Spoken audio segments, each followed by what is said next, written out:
We are honored to be with Professor Steven Rosenberg, one of the fathers of immunotherapy, winner together with Professor June of Lombardia Ricerca Prize. Welcome, Professor. It's good to be here. Thank you.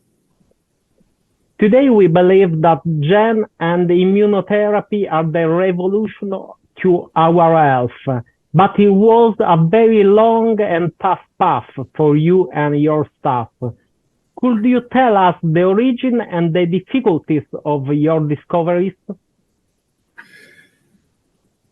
When I began my work in this area of cancer research, there were three methods that were being used commonly to treat cancer: surgery, radiation therapy, and chemotherapy. And the effective use of those three treatments could cure over half of all people who develop cancer. But at least in the United States, the little less than half of patients not cured by those modalities represented a little over 600,000 deaths due to cancer. And in most civilized countries, 1 out of every 4 to 5 people now alive will die of cancer if we don't find better treatments.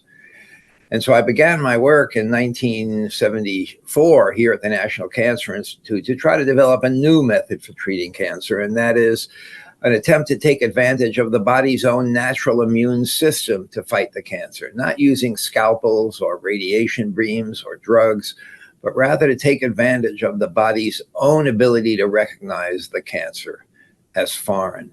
And it's the immune system that predominantly does that. The immune system recognizes a cancer as foreign, not foreign enough to actually reject it. And the goal of my work has been to try to stimulate the body's immune system so that it would be strong enough to become an effective treatment. And we're well on the way for being able to do that, and have several examples of the use of immunotherapy that are in common use now around the world as a result of this research into this new modality. Could it have been a failure?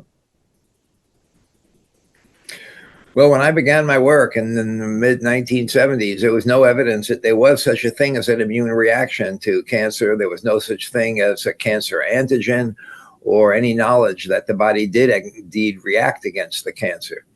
It was only after many years of laboratory research that we discovered that the application of a hormone called interleukin-2 given to the body in large amounts could actually cause the regression of an established cancer. And we treated over 400 patients with this approach.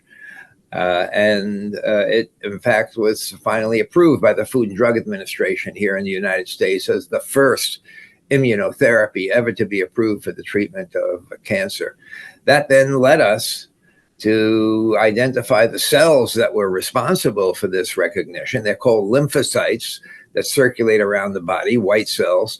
And we subsequently learned to genetically modify those cells by inserting new genes to make them more potent in their anti-tumor activity. So we're seeing now a boom in the applications of immunotherapy in human cancer, but also the development of newer approaches. The latest to be approved by the FDA, the Food and Drug Administration here, was the use of a person's own lymphocytes, immune cells that were genetically modified to recognize their lymphomas or leukemias. In fact, this was approved by the FDA for widespread use around the United States, Europe, and now Asia back in 2017. And Professor Rosenberg, when did you understand that immunotherapy would be one of the methods of the future?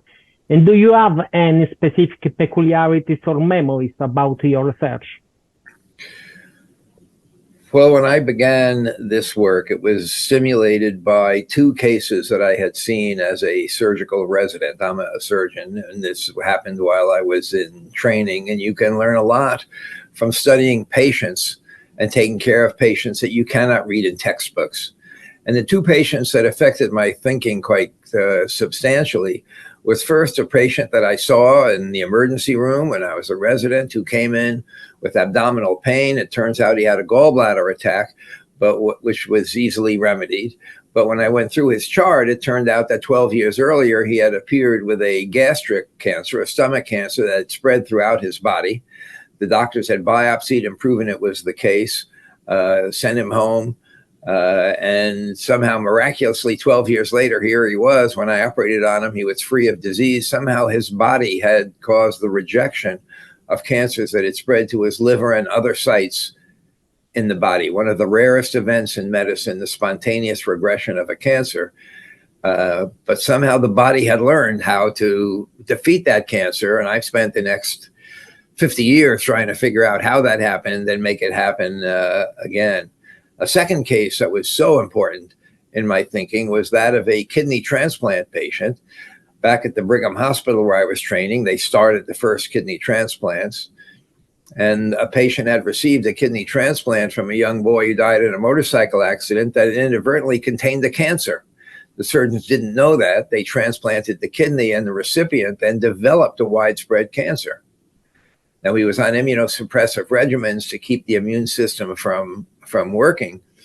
But when the immunosuppressive regimens were stopped, the kidney, of course, was rejected, but so was all of the cancer that had spread through his body rejected as well. And that proved to me that if you could stimulate a strong enough immune reaction, the body could actually cure a large, invasive, vascularized cancer.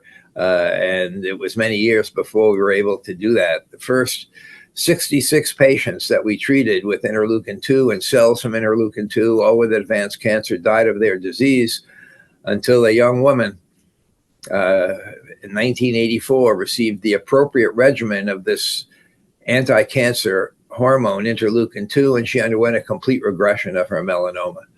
And until that happened, it wasn't at all clear it would ever happen. But once we could see one patient with an immune reaction that could cause her cancer to disappear, we knew it was possible. And that then stimulated a lot of work to try to improve it and develop other approaches. Awesome job. What do you expect about the future of immunotherapy? Well, we see small advances in surgery, in radiation therapy, and chemotherapy. But once the solid cancers of the body, the common cancers, have spread, there are very few, if any, curative treatments for those patients. With immunotherapy, we, however, are seeing curative treatments for very selective diseases. In melanoma, we can, by transferring immune cells that can attack the cancer, called adoptive cell therapy, over 50% of patients will show cancer regressions, and a quarter of all of them will have a complete, durable, and likely curative treatment for their metastatic melanoma.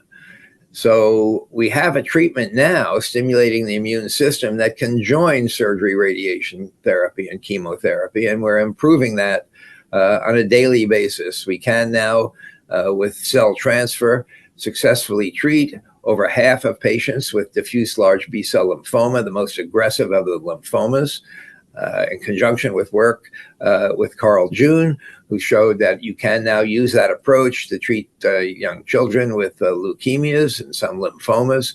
So it's an advancing field, and we now have the first responses in the solid tumors that are so common, like breast cancer and colon cancer.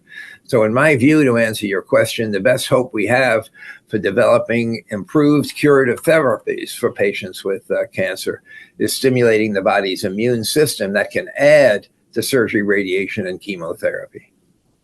One more thing, you are an innovator to humankind. What is your greatest satisfaction?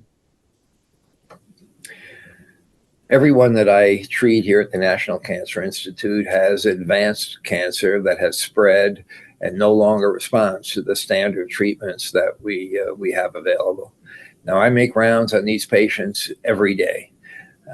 And as I move from room to room, I will see one patient who is responding, and they and their family are ecstatic about the good results. But I move into the next room full of tears because patients are not responding and their families are desperate to find something new. So it's a roller coaster. My great satisfaction is in occasionally seeing patients who otherwise could not be cured are now cured as a result of our results. But it's a roller coaster because it's also a cause for great sadness as well as satisfaction when we see people who do not respond. Our major goal is to improve the treatment so that most patients will respond as opposed to the smaller number that respond now. Here at the National Cancer Institute, we provide the best of modern medicine, but the goal of our work is not only to provide the best of today's medicine, but to create the medicine of tomorrow. Thank you for being with us at La Scala, Professor Rosenberg, and for your time and for your job.